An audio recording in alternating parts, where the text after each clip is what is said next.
Breaking news చూస్తున్నాం. అన్నవరం సత్యదేవుని కళ్యాణానికి సర్వం సిద్ధమైంది. రత్నగిరి భక్తులతో కిటకిటలాడుతుంది. మరికొద్ది గంటల్లో సత్యదేవుడు అనంతలక్ష్మి అమ్మవార్ల కళ్యాణ గడియలు రానున్నాయి. అన్ని దారులు అన్నవరం వైపే అన్నట్లు మొత్తం వాహనాలు అన్నవరం వైపే ప్రయాణిస్తున్నాయి.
అన్నవరం సత్యదేవుని కళ్యాణానికి సర్వం సిద్ధమైంది. రత్నగిరి భక్తులతో కిటకిటలాడుతుంది. మరికొద్ది గంటల్లో సత్యదేవుడు అనంతలక్ష్మి అమ్మవార్ల కళ్యాణ ఘడియలు రానున్నాయి. అన్ని దారులు అన్నవరం వైపే అన్నట్లు మొత్తం వాహనాలు అన్నవరం వైపే ప్రయాణిస్తున్నాయి. గిరియానికి సంబంధించి మరింత సమాచారం అన్నవరం రత్నగిరి నుంచి మా ఉభయగిరి జిల్లాల కోఆర్డినేటర్ ఉదయ్ లైవ్ ద్వారా అందిస్తారు. ఉదయ్ చెప్పండి, మొత్తం ప్రస్తుతం ఇటు చూస్తే అన్నవరం వైపే అన్ని వాహనాలు అన్నట్టు ఇటు రత్నగిరి భక్తులైతే కిటకిటలాడుతుంది. మరి కొద్దిసేపట్లో సత్యదేవుడు అనంతలక్ష్మి అమ్మవార్ల కళ్యాణ ఘడియలు ఉన్నాయి. దీని గురించి తాజా అప్డేట్ ఏంటి?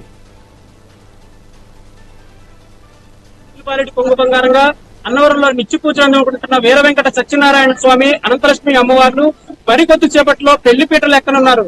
జగత్ రక్షకుడైన సత్యదేవుడు మరికొద్ది సేపట్లో అనంతలక్ష్మి అమ్మవారిని వివాహం చేసుకుంటూ భక్తజనులకు ఆశీర్వదించనున్నారు. భక్తజనులు రాష్ట్రం నలుమూల నుంచి ఈ కళ్యాణ మహోత్సవాన్ని ఎప్పుడెప్పుడు కళ్ళారా వీక్షిద్దామని రాష్ట్రం నలుమూల నుంచి అయితే ఇప్పటికే అన్నవరం రత్నగిరి చేరుకున్నారు. ఆలయ అధికారులు విస్తృతమైన ఏర్పాట్లు చేశారు. ఎటువంటి ఇబ్బందులు లేకుండా ఇక్కడికి వచ్చే భక్తులకు ఎటువంటి ఇబ్బందులు లేకుండా ఇప్పటికే అన్ని ఏర్పాట్లు పూర్తి చేశారు. ఇక్కడికి వచ్చే భక్తులే తమకు వీఐపీలని సామాన్య భక్తులకే పెద్దపేట వేస్తామని గతంలోనే అధికారులు చెప్పారు. ఆ విధంగానే ఏర్పాట్లు అయితే పూర్తయ్యాయి. ఇప్పుడు మనం ఈ కళ్యాణ వేదిక వద్ద ఉన్నాం. మరికొద్ది సేపట్లో ఈ కళ్యాణ వేదిక వద్ద స్వామి అమ్మవార్లను గ్రామోత్సవం నిర్వహించి స్వామివారిని వెండి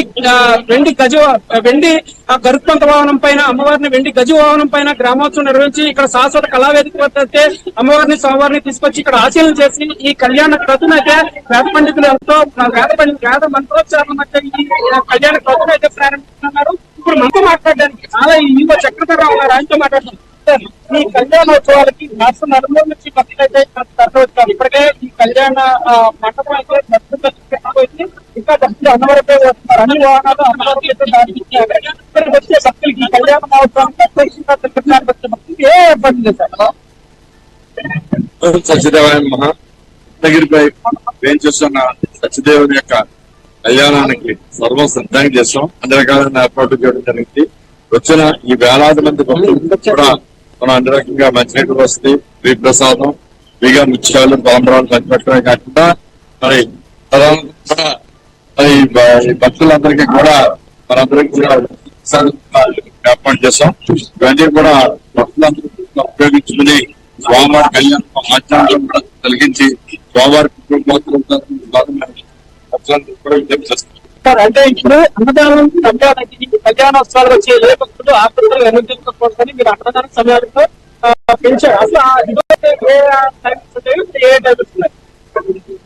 10:30 నుంచి 2:30 వరకు భోజనాలు పెట్టేవారు. ఇప్పుడు 9:30 నుంచి 3:30 వరకు 2 hours పూజ పెడతాం. అది కూడా జనం ఉంటే ఆటోమేటిక్ గా కూడా ఎక్స్టెండ్ చేయమని భక్తులు కూడా ఖాళీ గడుపుతో స్వామివారి ప్రసాదం అన్ని జరగడంతో ఆ రకమైన ఇప్పుడు స్వామి అమ్మవారిని పట్టుబడుతున్నారు. ప్రజాప్రతినిధులు ఎవరెవరు తీసుకొస్తున్నారు? స్వామి అమ్మవారిని ఎవరెవరు తీసుకురాబోతున్నారు? రాష్ట్ర ప్రభుత్వం కలెక్టర్ ఈ రోజు తీసుకురావడం జరుగుతుంది. అలాగే మన దేవాదాయ ధర్మాదాయ పక్షాన మరి ఈ కార్యనిర్వహణాధికారి అలాగే దేవస్థానం తరఫున ఎవరైతే రోహిత్ గారు ఉన్నారో వంశపారపల్లి ధర్మకర్త వారు కూడా తీసుకురావడం జరుగుతుంది. సార్ ఇప్పుడు ఈ కళ్యాణ మహోత్సవం ఒక ఎత్తు, జరగబోయే మహోత్సవం ఒక ఎత్తు. ఈ రథోత్సవం కోసం గతంలో గ్రామస్తులు తీవ్ర ఇబ్బందులు పడేవారు. మీరు వచ్చిన తర్వాత కొన్ని మార్పులు చేర్పులు చేశారు. అవి ఏంటి అసలు? వాటి విశేషాలు ఏంటి? అంటే ఎలక్ట్రికల్ పోల్స్ తక్కువగా ఉండటం, వైర్లు కిందగా వేలాడటం, మనకి 54 అడుగులు పైబడి ఉండవలసిన పోల్స్ 34 అడుగులు ఉండటం, రథం 45 అడుగులు ఉండటం, ఆ రథం వెళ్ళేటప్పుడు వైర్లు కట్ చేయడం, చీకట్లో గ్రామం అంతా ఉండిపోవడం, అలా అర్ధరాత్రి 2ంటికి కానీ ఈ యొక్క ఎలక్ట్రికల్ పునరుద్ధరించకపోవడం వల్ల భక్తులు కానీ లేకపోతే గ్రామస్తులు కానీ అందరూ ఇబ్బంది పడుతున్నారు. ఇప్పుడు మన ఎఫ్సిటీ వాళ్ళతో మనం టైప్ అయి మీటింగ్ లో కోఆర్డినేషన్ మీటింగ్ లో జరిగింది. వారే బెటర్మెంట్ స్కీమ్ లో కూడా 54 హైట్ లో ఈ వైర్లు అనేవి కూడా పెట్టడం జరిగింది. ఇప్పుడు దాని కింద వరకు రథం వెళ్ళిపోవడం జరుగుతుంది. కాబట్టి ఈ యొక్క ఏదైతే అంతరాయం ఉందో విద్యుత్ అంతరాయం ఇక ముందు ఉండదు, శాశ్వతంగా పరిష్కరించబడింది. సార్, ఇప్పుడు ఈ కళ్యాణ మహోత్సవాల్లో మీకు వచ్చిన తర్వాత కొత్తగా ఏమేమి ప్రవేశపెట్టారు? గతంలో కళ్యాణ మహోత్సవాలు ఎంతమంది మీకు అంచనా ఉంది? తగ్గట్టు ఏర్పాటు ఇప్పుడు మరింత ఎక్కువ భక్తులు ఆదరవుతారని చెప్తున్నారు. ఆ అంచనా తగ్గట్టు ఏమేమి ఏర్పాటు చేశారు? ఇప్పుడు ఉచితంగా కళ్యాణం తర్వాత భక్తులకు ముఖ్య తరంలో ఉచితంగా పంపిణీ చేస్తారంట. పాడి ఉండాలి మంచిగా భక్తులు దొరకడికంట ప్రస్తుతం రావడం, వాళ్ళందరూ రావడం, ఇక్కడ ఈ యొక్క అవేర్నెస్ కూడా పెరగకుండా రోజు రోజుకి స్వామివారి భక్తుల సంఖ్య చూసుకుంటూ దాని దృష్టిలో పెట్టింది. గత సంవత్సరం కంటే రెట్టింపు భక్తులు వస్తారని వారికి అనుగుణంగా అన్ని రకాలమైన రెట్లు మనం అధికంగా ఏర్పాటు చేసుకోవడం. అలాగే తలంబరాలు కూడా తొక్కిస్తలానికి ఆస్కారం లేకుండా సహజమైనంత వరకు కంపార్ట్మెంట్స్ లోనే మనం అవుట్ గేట్ దగ్గర టోటల్ గా ఒక బస్సు లేకుండా ఇచ్చే ఏర్పాటు చేయడం. వీటితో పాటుగా అన్నవరం మన స్వామివారి యొక్క గతంలో ఒక ప్రసాదం తీసుకోకపోతే ఏ విధంగా దోష ఉంది, ఆ రకమైన ఏ విధంగా ఇబ్బందులు ఉన్నాయని మనకు మనకి గతంలో ఒక అధ్యాయం ఉంటుంది. కాబట్టి ఆ యొక్క స్వామివారి ప్రసాదానికి విశిష్టం దృష్టిలో పెట్టుకుని ప్రతి ఒక్కరికి కూడా స్వామివారి కళ్యాణం స్వామివారి యొక్క ప్రసాదం మాత్రమే పనిపెడతాం. అదే ఇంటికి పట్టుకెళ్ళాం కానీ అలాగే తలంబ్రా దాంతో పాటు తలంబ్రాలు చేయడానికి భక్తులందరికీ కూడా నేరుగా ఈ కళ్యాణోత్సవాల కోసం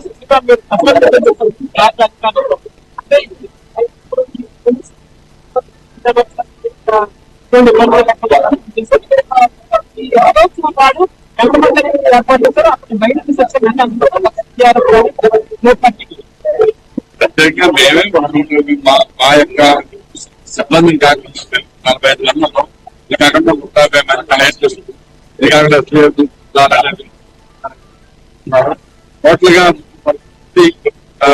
రక్షణతోటి భక్తులకు ఏ విధంగా ఇబ్బంది లేకుండా అన్ని రకాలుగా కూడా అన్ని ఏర్పాట్లు చేస్తాం. మదోత్సవం కూడా ఈసారి అది కూడా అంగరంగ ఏ విధమైన ఇన్సిడెంట్స్ జరగకుండా చాలా సాఫీగా విశ్వాసాల వాతావరణం జరగడానికి అన్ని రకాలైన ఇప్పుడు మీరు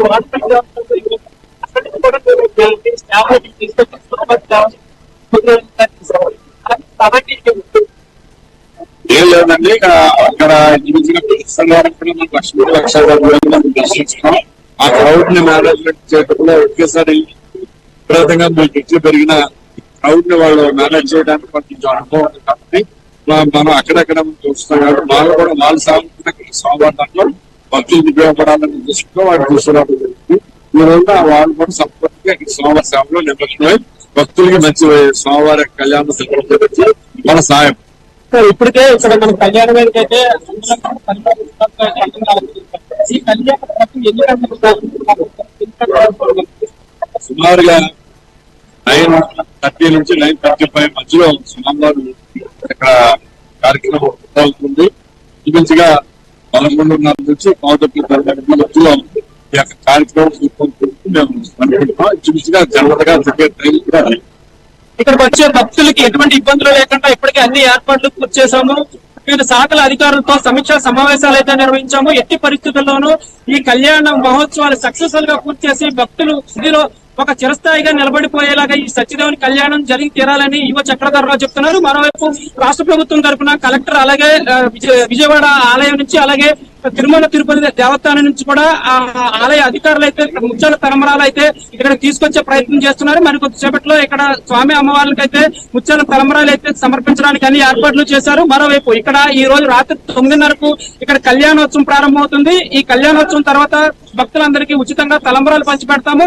అలాగే భక్తులకు ఎటువంటి ఇబ్బందులు లేకుండా ఉచిత అన్నప్రసాదం కూడా ఏర్పాటు చేశాము. ఇక్కడికి వచ్చిన భక్తులు ఏ ఒక్క భక్తుడు ఆకలితో వెనుతిరగకూడదనే ఒక సంకల్పంతో అయితే ఈ ఏర్పాట్లు చేశాము. అలాగే వాడపల్లి దేవస్థానంలో క్రౌడ్ కంట్రోల్ మేనేజ్మెంట్ తెలిసిన కొంతమంది ఉద్యోగులను కూడా ఇక్కడ ఏర్పాటు చేశాము. సుమారు 350 మంది ఇక్కడ సిబ్బంది అలాగే పోలీసులతో ఇక్కడ పకడ్బందీ ఏర్పాట్లు కట్టుదిట్టమైన ఏర్పాట్లు అయితే చేశాము.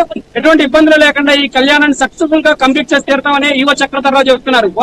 హైదరాబాద్ స్టూడియో.